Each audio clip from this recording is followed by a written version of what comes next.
მერკური თხის რქაში არიან ადამიანები, რომლებსაც მოსწონთ ძალიან ისეთი მშრალი საუბარი, ძალიან კარგი მანიპულაციის უნარით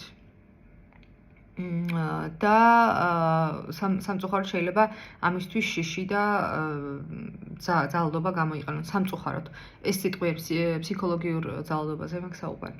ანუ იმდენად ისე გაგრძნობინონ თავი დამნაშავეთ ან სიტყვაზე რაღაცა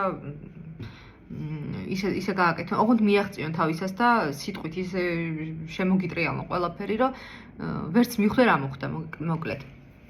მერკური თხის რქაში არიან ძალიან, ანუ საქმეზე საუბრობენ, რაღაცა ბევრი ლაპარაკი, ბევრი საუბარი არ მოსწონთ და გესაუბრებიან მხოლოდ ძირითადად იმაზე, რაც თვითონ აინტერესებთ.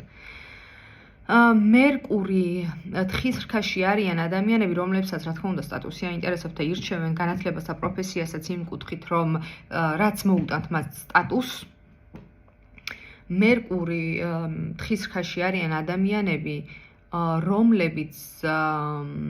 რომლებსაც მოსწონთ ტრანსპორტი ძალიან ისეთი მკაცრი შეხედულებებით, ანუ აი რო შეხედავ და რაღაცა შეიძლება არ გამიკვირდება თუ მერკური თხის რქაში ეყოლება ტრანსპორტი რაღაცა ოთხკუთხედი ფორმების და რაღაცა ისეთი აი მანქანას რო შეხედავთ რაღაცა მკაცრიერი რო აქვს რა.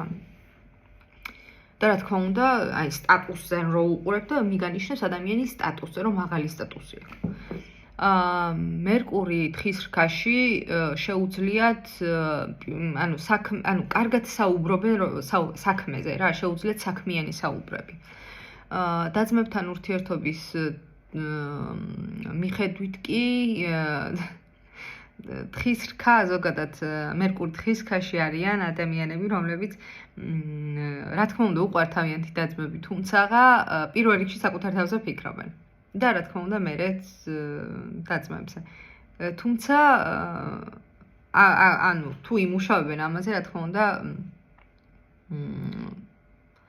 შეუძლიათ რომ კიდე სხვანაირად გადაახარისხონ ეს ყველაფერი. კარგით, ახლა უნდა გადავიდეთ სხვენის ნებართვით სხვა ნიშანზე.